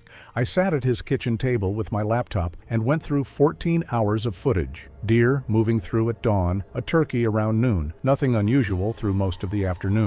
Then at 4:17 p.m., the motion sensor triggered and Levi Dalton walked into the frame, rifle over his shoulder, moving uphill at a steady pace, no sign anything was wrong. He looked like a kid on a good day in the woods. Then I saw what was moving in the tree line behind him. Something massive was moving parallel to him through the trees, tracking him at a consistent distance, staying just outside the clearest range of the frame. Levi never looked back once. That detail has never sat right with me. A kid alone in unfamiliar woods usually checks behind himself eventually. Levi never once did. Why? I went through the footage frame by frame. It was already there in earlier frames, further back, harder to see, moving in the same direction at the same pace. It had been behind him well before the camera caught it. This was not a chance encounter on a trail. I watched that footage 3 times that night. Levi never turned around once. At the time, I thought the trail camera footage was the worst thing I was going to find up there. I was wrong. That point, I already knew I was never going to look at that mountain the same way again. The following morning, I went back up the mountain alone before the rest of the team arrived. I wanted to push further than the official search had gone, and I wanted to do it without having to explain to anyone why.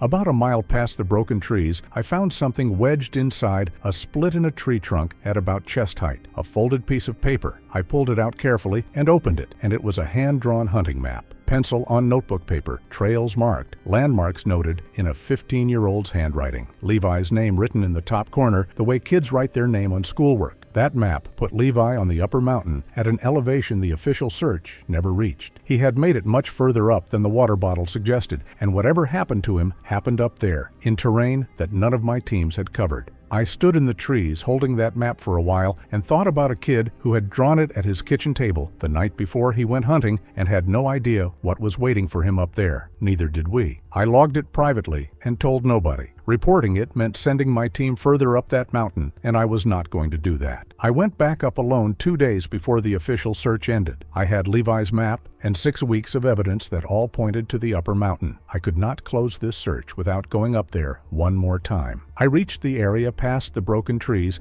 and pushed further north along the ridge. About a half-mile past that point, the wood knocks started. 3 of them, deep and resonant, coming from somewhere in the tree line to my left. I had heard wood knocks before in my research. Hearing them alone on the upper mountain where a 15-year-old boy had disappeared was a different experience entirely. Then the infrasound hit, that pressure in the chest with no obvious source, the feeling that something is wrong before your eyes have confirmed anything. My legs wanted to go back down the trail, and I made myself stay. Then it screamed. One sustained vocalization from somewhere close in the tree line that went on long enough that I had time to understand exactly how close it was and exactly how alone I was up there. I have been in dangerous situations in these mountains before. That was the only time I have ever felt like I was being told in a language older than words that I was not going to walk back down if I stayed where I was. I walked back down and did not stop moving until I reached the trailhead. I did not go back up there alone again for 7 years. I had been on dangerous searches before. I had never once felt like the mountain itself was making a decision about me. The official search closed 2 days later. The decision came from above me, and I did not fight it the way I should have. 6 weeks and 200 volunteers and every resource the county could put together, and all we had to show for it was a water bottle and a candy wrapper. On paper, the case had nothing left to justify the cost of continuing. I signed the closing report because I did not know how to explain in writing why I believed we needed to keep going without also explaining what I believed we were looking for. and I was not ready to put that in a document with my name on it. 3 of my team members never came back to search and rescue after that mountain. I had never seen a case stay with people the way this one did. One of them had been with me for 11 years. He did not explain why he was leaving, and I did not ask because I already knew. The others transferred to different counties within the month. I ran into one of them at a hardware store about a year later, and he looked at me for a moment and then looked away and kept walking. That was the last time I saw him.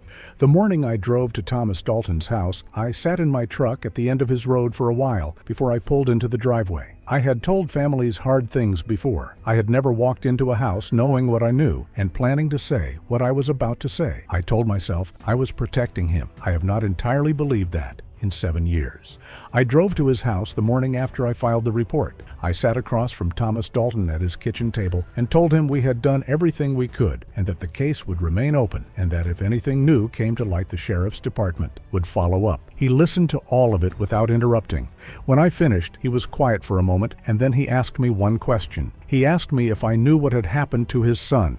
I have thought about my answer to that question every day for 7 years. I told him I did not know. That was the only lie I have ever told a family in 19 years of search and rescue, and I told it because I did not know how to tell a man sitting in his kitchen that his 15-year-old son had been taken by something that every official body I worked with would not acknowledge existed. He nodded and thanked me for coming and walked me to the door. Before I got to my truck, he called after me. He said he knew I was not telling him everything. He said he could live with that as long as I promised him I was not done looking. I told him he had my word. After the official search closed, I started pulling records on every disappearance reported in and around that mountain, going back as far as the county archives went. What I found was a list that nobody in any official capacity had ever connected into a pattern because nobody had ever looked at them all together. I went in expecting maybe 1 or 2 cases with similar characteristics, something I could point to and say there is a pattern worth investigating. What I found instead was 7 of them, going back to 1976, and I sat in that archive for a long time after I found the last one, just looking at the dates lined up on the table in front of me. 7 disappearances over 40 years,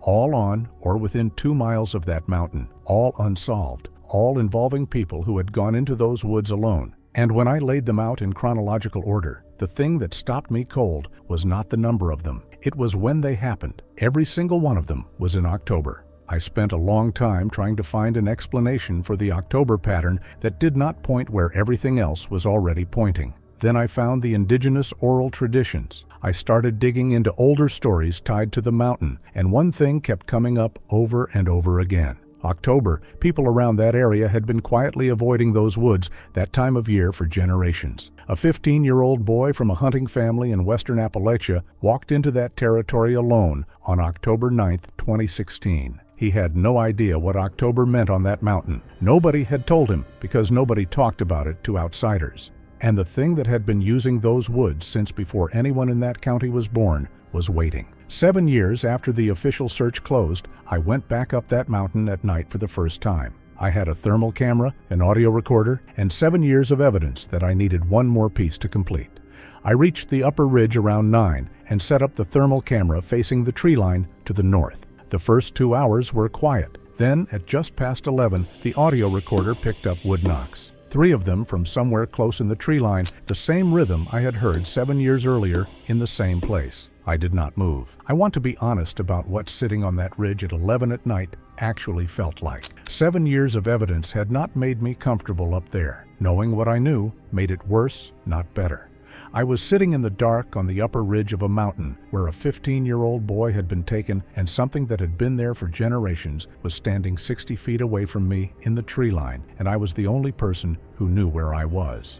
The infrasound came next, stronger than anything I had felt on that mountain before, strong enough that my hands were shaking before I understood why. And then the thermal camera picked up a heat signature at the edge of the tree line, large, upright, standing completely still about 60 feet away, looking directly at where I was sitting. We stayed like that for a long time. Then it turned and walked back into the trees, and the wood knocks started again from further away, and then stopped. I pulled the thermal footage when I got back down. The heat signature was over 8 feet tall. I remember staring at the screen and realizing I finally had proof something had been standing up there with us all along. I have looked at a lot of thermal footage over the years, and the outline was clear enough to make out the shoulders, the width of the torso, and arms that hung far too low to look human. It stood completely still for over 4 minutes before turning and walking back into the trees. I showed the footage to 3 people afterward, and every one of them went quiet when they saw it. I have that footage. It is the clearest evidence I have ever captured on that mountain, and it has been sitting in a box with everything else for 2 years, waiting for someone to do something with it. 7 years is a long time to be right about something nobody will acknowledge. I retired 2 years ago, not entirely by choice. When you spend the better part of a decade telling anyone who will listen that a Sasquatch took a 15-year-old boy on a mountain in your county and you have the evidence to back it up, your professional reputation takes a hit that does not fully recover. 2 colleagues I had worked with for over a decade stopped returning my calls. The sheriff who logged Levi's rifle as accidental damage told me at a gas station 3 years after the search that I needed to let it go and that people were starting to talk. I told him people had been dying on that mountain since at least 1976 and that talking was the least of our problems. My ex-wife would tell you this case was a significant factor in our divorce, and she would not be wrong. I kept going back anyway. Every October, I went up that mountain with whatever equipment I could justify buying, and I documented everything I found, and I added it to the box, and I kept looking for the door that would open. After a while, you stop expecting the door to open, and you start doing it, because stopping feels like telling Thomas Dalton that his son did not matter enough to keep going. I was not able to do that. I took the evidence through every official channel I could think of. Every single one of them looked at what I had and chose not to engage with what it meant, not because the evidence was insufficient, because it was inconvenient. I used to think the silence was about skepticism. I do not think that anymore. Every person I took the evidence to understood what they were looking at. The silence was a choice, and the choice was about what acknowledging it would require them to do next. After enough years, you stop mistaking silence for disbelief. The only door that never closed was Thomas Dalton's. He still lives in that house with the same view of the same tree line, and every time I have driven out there over the last 7 years, he has opened the door before I could knock. He knew I was not done. He was not done either. 6 weeks after the official search ended, I got an envelope in the mail at my office. No return address, no note inside, just a single photograph printed on plain paper. It was a trail photograph taken on the upper mountain. I recognized the terrain from my solo walks up there. In the foreground, half buried under leaves and debris, was Levi's rifle. I could see the stock clearly enough to make out the make and model. I had memorized every piece of gear Levi had been carrying when he went up that mountain because that is what you do on a missing persons case. I never found out who sent it, but whoever took that photograph had been standing close enough to the rifle to see the barrel. They had seen what was done to it, and they had still not gone to the sheriff. That told me something about what people in that county were and were not willing to put their names on. I drove up to the location in the photograph the following morning and found the rifle exactly where the picture showed it. It was about 2 miles above where Levi's map put him, deeper into the upper mountain than I had gone on any of my solo walks. I found it half buried under leaves, exactly where the photograph showed it, stock first, like it had been dropped straight down from above. I picked it up and understood immediately that something was wrong with it. The weight was off. For a second, I thought the barrel had snapped, but it hadn't. It had been folded. I turned it over, and that is when I saw what had been done to it. I stood up there on that mountain alone, holding that rifle for a long time. A 15-year-old boy had carried that gun up here for protection. Whatever took him had not been bothered by it in the slightest. The barrel was bent clean in half, not broken, not damaged from a fall. Bent deliberately, folded over like a piece of aluminum foil. Whatever force did that to a steel rifle barrel did it with its hands, and did it without much effort, because there was no other way to produce a bend that clean. I photographed it and brought it straight to local authorities. I laid the rifle on his desk and watched his face while he looked at it. He picked it up, turned it over, set it back down. Then he told me it had probably been damaged in a fall and that the terrain up there was rough enough to do that kind of thing to equipment.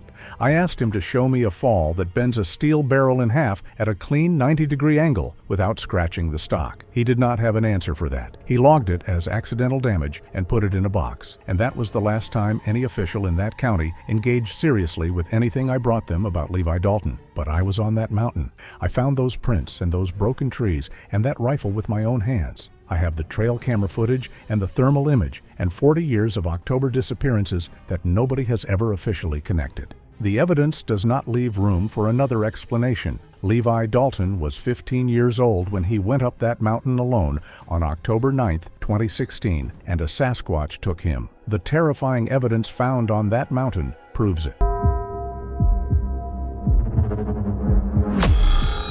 My name is Ray. I am 54 years old. I have farmed the same 212 acres in rural eastern Oregon for 26 years, the same land my father farmed before me and his father before him. It was late September. The nights had turned cold and clear, the kind of high desert autumn that makes the stars look closer than they should. I went out at 5 in the morning to check the chickens the way I do every morning, and I found the coop broken into. Not by a coyote. I know coyote damage.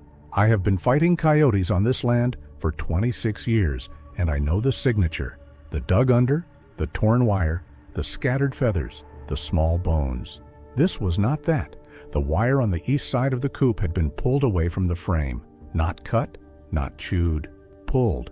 The staples drawn cleanly out of the wood as if they had been extracted one by one with a tool. The frame itself was intact. 4 birds were gone. The remaining birds were alive but pressed into the far corner in a silence I had never heard from chickens before. Not the noise of disturbed birds. The silence of birds that have decided that making any sound at all is a mistake. I stood in that coop for a long time, looking at the pulled staples. I have a neighbor, Walt, who runs sheep on the parcel to the north of mine. I called him that morning. He had lost 2 lambs the week before. He had chalked it up to cougar, which is not unreasonable in this country. I asked him to describe the kill site. He described something that did not match the cougar. No drag marks, no cached carcass, no bite pattern. The lambs were simply gone, as if they had been picked up and carried. I did not say what I was thinking. Walt is a practical man, and I am a practical man, and neither of us was going to say the word Bigfoot out loud. Not then, not to each other. That word belongs to a category of things that practical men in this part of Oregon do not say in serious conversation, and we were both working very hard to stay in serious conversation. I reinforced the co-op that afternoon.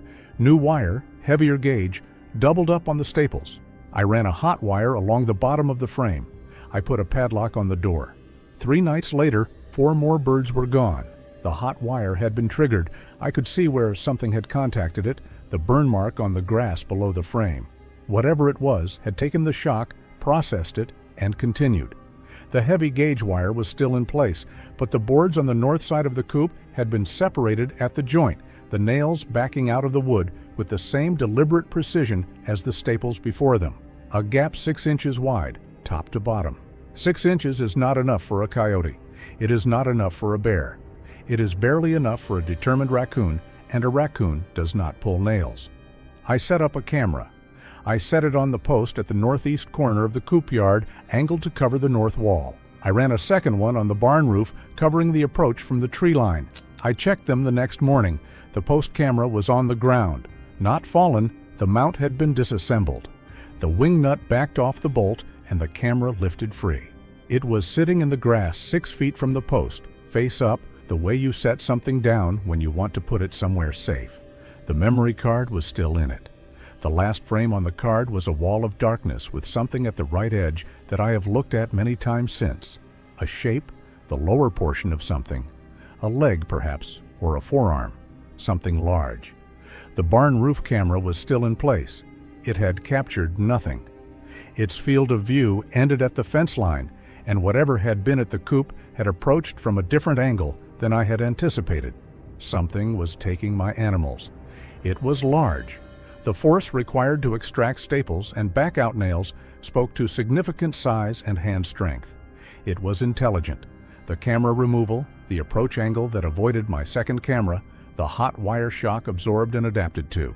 It was returning on a 3-day cycle, which meant it had a range and a pattern, and I was a predictable stop on it.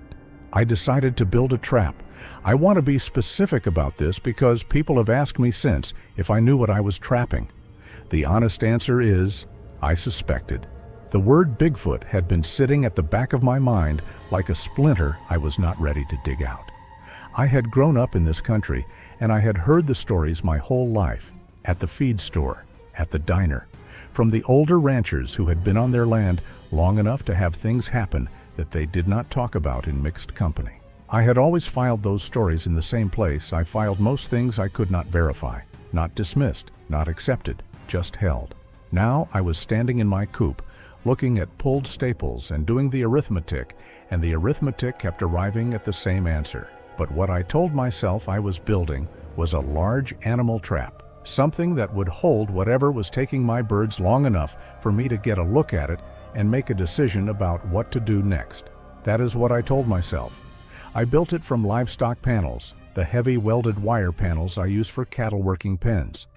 8 panels, each 16 feet long and 52 inches tall, wired together at the corners with doubled fence wire. A frame of 4-inch steel posts driven 3 feet into the ground at each corner and at the midpoint of each long side. I roofed it with 2 additional panels laid flat and secured with wire at every junction. The door was a sliding panel of the same material, counterweighted with a bag of concrete, so it would drop fast when the trigger released.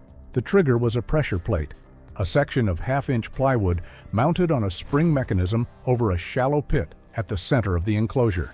30 pounds of pressure would release the door. I put the trigger under a pile of fresh straw with 4 chickens inside the enclosure, living birds that would make noise and draw something in. I built this in a day and a half. My wife, Carol, watched me build it and did not ask what I was trapping. She knows me well enough to know that when I am building something with that much steel, the conversation about why can wait until the thing is done. She brought me coffee in the afternoon and stood at the edge of the yard looking at the structure. She said, "That's a serious cage." I said, "It's a serious problem." She went back inside. I ran the game camera on the barn roof again, repositioned to cover the cage. I went to bed at 10. I set an alarm for 1 in the morning. I did not sleep much. At 1, I got up, dressed, and went out to the porch. Cold, mid-30s, clear, the moon 3/4 full, and throwing hard shadows across the yard. The cage was 40 feet from the porch. I could see it clearly. The chickens inside had quieted. I stood on the porch for an hour. Nothing came. I went back inside and sat at the kitchen table with the light off and the window open until 3:15. Then I went back to bed. The alarm went off at 4:30. I was out the door by 4:32. The cage door was down. I stopped walking when I saw it, stood in the yard with the flashlight in my hand and the beam on the cage, and I did not move for what was probably 30 seconds. The door was down. The chickens were visible through the wire, alive, clustered at the far end of the enclosure, and in the center of the cage, standing with its back to me, was something I had no category for. It was facing away. That was the first thing. Facing away from me toward the tree line, as if it had been looking at the trees when the door came down and had not yet turned around. It was standing, fully upright, no crouch, just standing, occupying the space the way a person occupies a room. The top of it was above the roof line of the cage, the panels bowing slightly upward under pressure, even though the roof wire was secured at every junction. It was taller than my cage. My cage was 52 inches, 4'4". What was inside it was taller than that.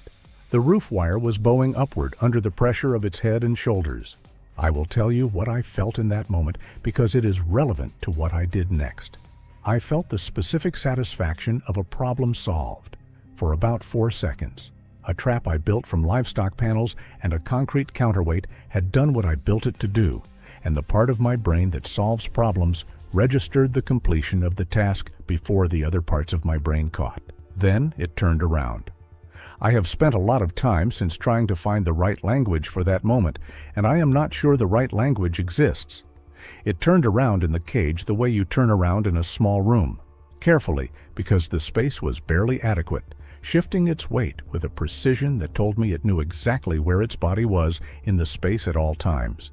And when it was facing me, it looked at me. I have made eye contact with a lot of animals in 26 years of farming. Cattle, horses, dogs, coyotes, the occasional deer at the fence line in the morning. I know animal eye contact. I know what it looks like when something is registering you as a stimulus. This was not that. What looked at me through the wire of my livestock panels was making an assessment, a structured, patient, detailed assessment of the situation, the cage, the door, me, the distance between me and it. the flashlight, the yard, the house behind me. Its eyes moved, not the rapid scan of prey or the fixed lock of predator. A methodical inventory, the way you look at a room when you're trying to understand all of it at once. It knew it was caught, and it was deciding what to do about it. I backed up 3 steps without making a decision to back up. My boots found the ground, and I moved backward, and I did not take my flashlight off its face. The face. I am going to describe this plainly, because plainly is the only way I know how to talk, and dressing it up would not make it more true. The face was not human, but the proportions of it, the spacing of the eyes, the presence of a brow, the architecture of the jaw, were in the neighborhood of humans in a way that no animal I have encountered has been. It had hair across the forehead, reddish dark, the same material as the rest of it. The eyes were set forward like a predator's.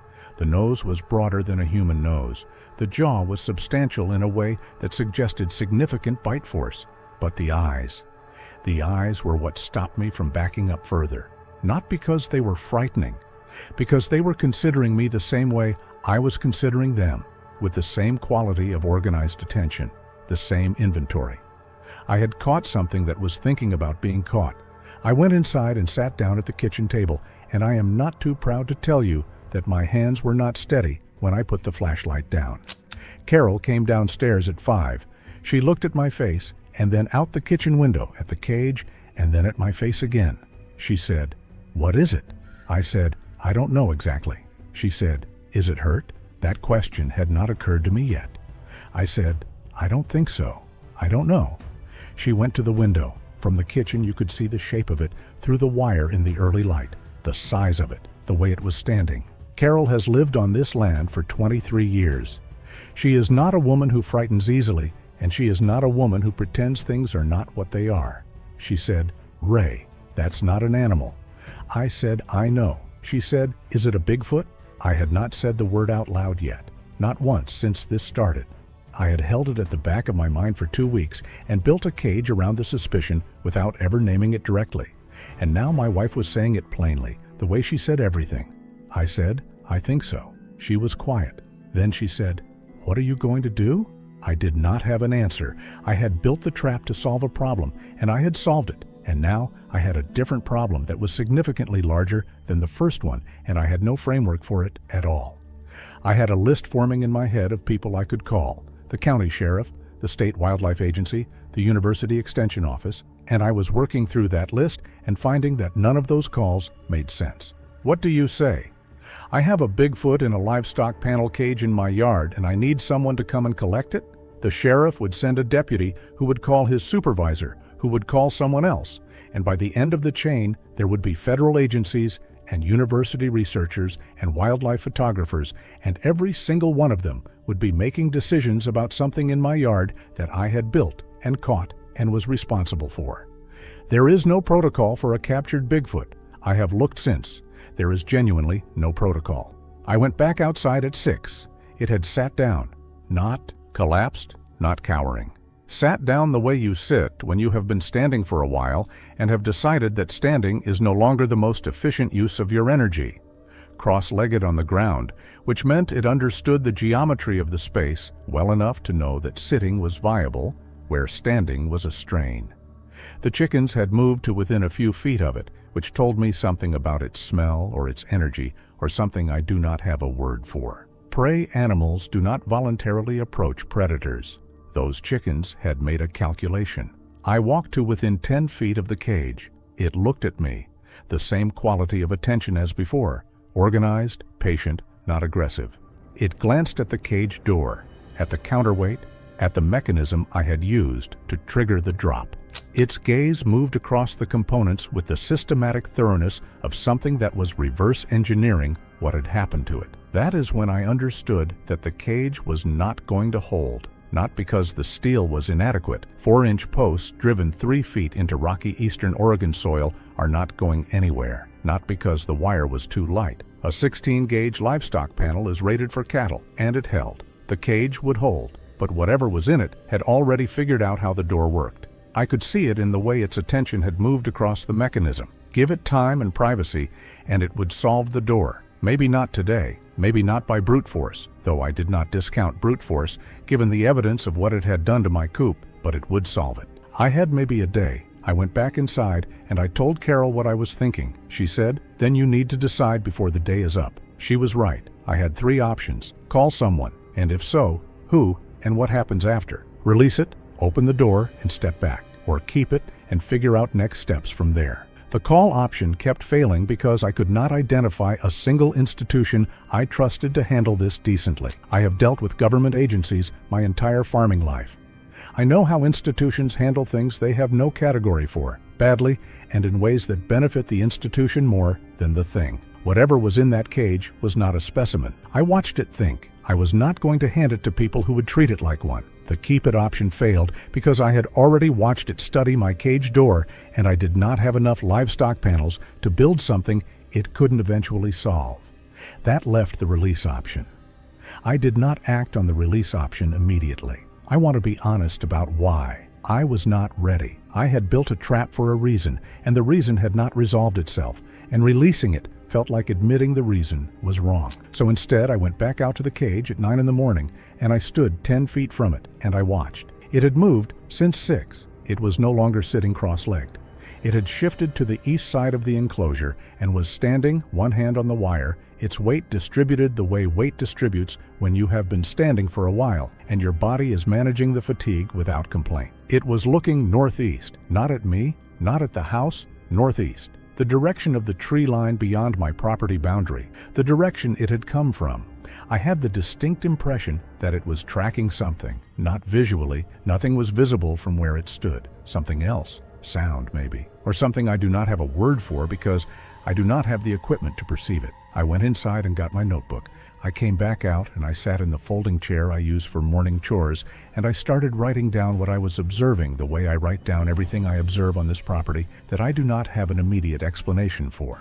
It is a habit from 26 years of farming. If you cannot explain it yet, record it. Something I wrote down that morning, 9:15. Right hand on wire at shoulder height, fingers curled around the gauge in a grip that is not testing the wire, is just resting there, left arm at its side, eyes oriented northeast, breathing slow, deliberate, deeper rhythm than what I would expect from something at rest, not distress, not a panting or a starved breath. The breath of something that is using its respiratory system for something other than simple oxygenation. Listening, maybe, receiving. At 9:40, it turned its head and looked at me. Not with surprise. It knew I was there. It had known I was there from the moment I sat down. The turn of the head was not a response to my presence. It was something else. An acknowledgement, maybe, a check. The way you look at someone in the room when you want to confirm they are still there before you go back to whatever you were attending to. It looked at me for about 8 seconds. Then it looked northeast again.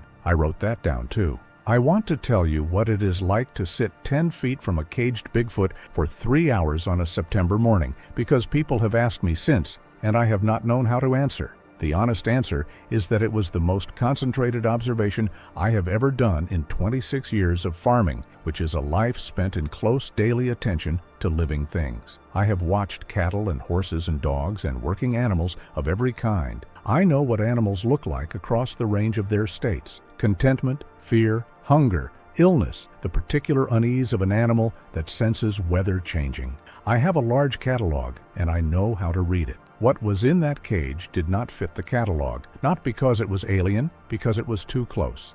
The attention it directed at its environment was organized in a way that kept making me feel I was observing something that was also observing me. Not defensively, not aggressively, but with the same quality of systematic interest that I was bringing to it.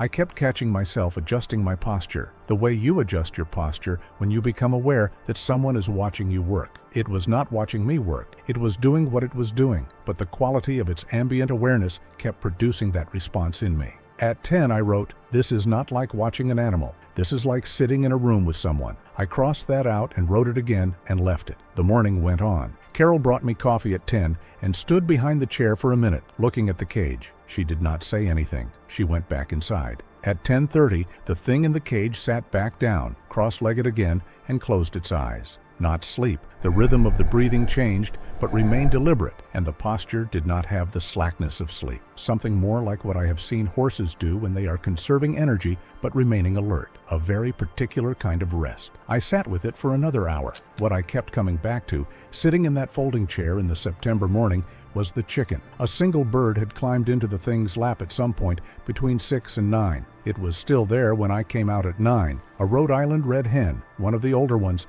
sitting in its lap the way a hen sits when it has found a satisfactory perch and sees no reason to move. The thing had not moved it, was not touching it, just sitting with a chicken in its lap, the chicken apparently unbothered, and the two of them oriented in the same direction. I do not know what to do with that image. I have thought about it a great deal. Prey animals do not voluntarily approach predators. That hen had made a calculation and arrived at a conclusion and acted on the conclusion, and the calculation had not produced any outcome the hen appeared to regret. I have run chickens on this land for 26 years, and I have a sense for how they rid situations. What that hen had read in the thing in the cage was not a predator, which meant I did not know what it was, which meant the word Bigfoot, which I had been holding at arm's length for 2 weeks, was not the end of the understanding. It was just the beginning of it. At noon, I went inside and ate lunch and made a decision. I was going to release it. I was going to walk out to the cage with the bolt cutters, cut the counterweight wire, and open the door and step back and let it go. I had spent 6 hours watching something that was not what I had thought I was trapping, and I was not willing to keep it through a second night. I told Carol. She nodded and said, "Do you want me there?" I said no. She said, "I'll be at the window." I went out with the bolt cutters at 12:30. It was standing when I came out, not the way it had been standing at 9, with one hand on the wire and the attention oriented away. It was facing the door when I came through the back gate, fully upright, both arms at its sides, watching me cross the yard with the bolt cutters in my hand. It knew what the bolt cutters were for. I want to be careful about that claim because I have made a lot of claims in this account, and I want to hold the line between what I observed and what I inferred. What I observed was that it watched my approach to the counterweight mechanism with the same quality of attention it had given to the cage architecture that morning, organized, tracking, following the logic of what was happening, and that when I positioned the bolt cutters on the wire and looked up at it, its weight shifted forward, not lunging, not rushing the door, the slight lean of something that has been waiting for a particular moment and has just recognized its arrival. I cut the wire, the counterweight dropped, the door went up. I stepped back to the far edge of the yard and I watched. It did not move immediately. It stood at the open door for what felt like a long time, 30 seconds, perhaps 40, looking at the opening, looking at me across the yard, looking at the tree line beyond the fence. I have spent time thinking about what those 30 or 40 seconds contained. The most practical version is simple: a cautious animal assessing whether the open door was a new kind of trap before committing to it. The version I keep returning to, the one I cannot dismiss, is that something more like a decision was being made, not about whether to leave, that was already decided, about something else, something I was part of. It took 3 steps toward me. I want to say clearly that I did not run, not because I was brave, because the fear response was slower than the situation.